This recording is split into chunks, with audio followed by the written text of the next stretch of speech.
আমার ঢাকা থেকে তোহার ফ্লাইট ছিল, ট্রানজিট ছিল ওমানে। আমার এয়ারলাইন্সের নাম ছিল সালাম এয়ারলাইন্স।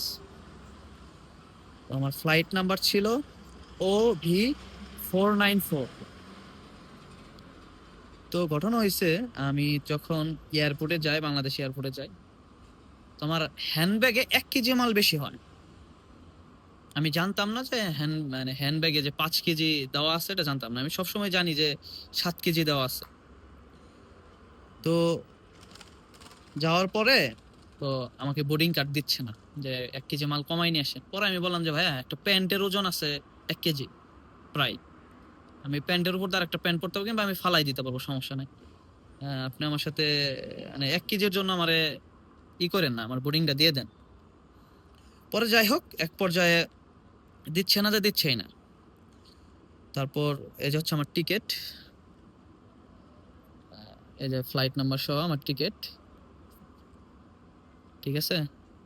বোর্ডিং কার্ড দিচ্ছে না। তারপর সালাম এয়ারলাইন্সের যে কর্মকর্তারা আছে, যারা এখানে থাকে, এই যে ছেলেটা, চিনে রাখেন, এই ছেলেটা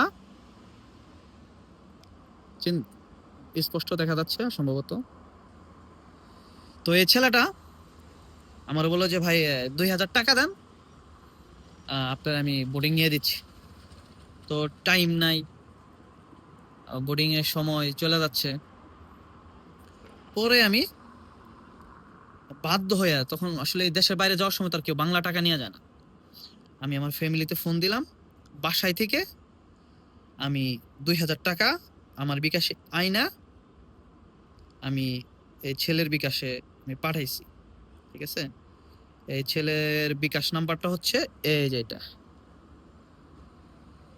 এখানে দেখা যাচ্ছে 019635600938। এই বিকাশে 2000 টাকা আমি সেন্ড মানি করছি। আমার কাছে বিকাশের ডকুমেন্টসও আছে, কিন্তু ওই যে আমি এই দেশে আসার কারণে বিকাশ অ্যাপসটা তো কাতারে চলে না, এই কারণে আমি স্টেটমেন্টটা আমি দেখাতে পারতেছি না। তো আমার কাছে আছে, প্রুফ আমার কাছে আছে। ঘটনা হলো যে প্রবাসীদের যে এরকম হয়রানি, আমরা তো রেমিটেন্স পাঠাই দেশে। আমার 1 কেজি মাল বেশি হয়েছে, আমি 2000 টাকা আমার স্লিপ দিবে না? আমার তো ওই বোর্ডিং কার্ডের ওইখান থেকে একটা স্লিপ দিবে যে আমি পে করছি 2000 টাকা। আমি তো আর পার্সোনাল বিকাশ নাম্বারে টাকাটা পাঠাইছি, তো আমার কোনো স্লিপ দেয় না, জাস্ট আমার বোর্ডিং কার্ড দিয়েছে, আমি ইমিগ্রেশন চলে আসছি। 2000 টাকা নিছে, বড় ব্যাপার না। তো এই সমস্ত কর্মকর্তাদের জন্য বাংলাদেশে এয়ারপোর্টের বদনাম হয়।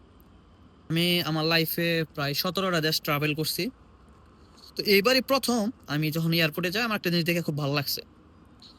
এই যে লাগেজ যে র্যাপিং করে, লাগেজ, তো এখানে লেখা আছে বিএমইটি কার্ড ও প্রবাসী কল্যাণ কার্ড যাদের আছে, রেমিটেন্স যোদ্ধা, তাদের র্যাপিং করলে 100 টাকা।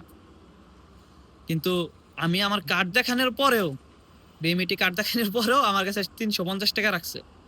তো এই জিনিসগুলা এই যারা এয়ারপোর্টে কর্মকর্তা আছেন তাদের দৃষ্টি আকর্ষণ করছি, প্রশাসনের দৃষ্টি আকর্ষণ করছি, যে যারা গরিব মানুষ তাদের কাছে আসলে দেশের বাইরে যাওয়ার সময় বাংলা টাকা থাকে না। এই যে হয়রানিগুলা, ঠিক আছে, এগুলা বন্ধ হওয়া উচিত আমাদের দেশে।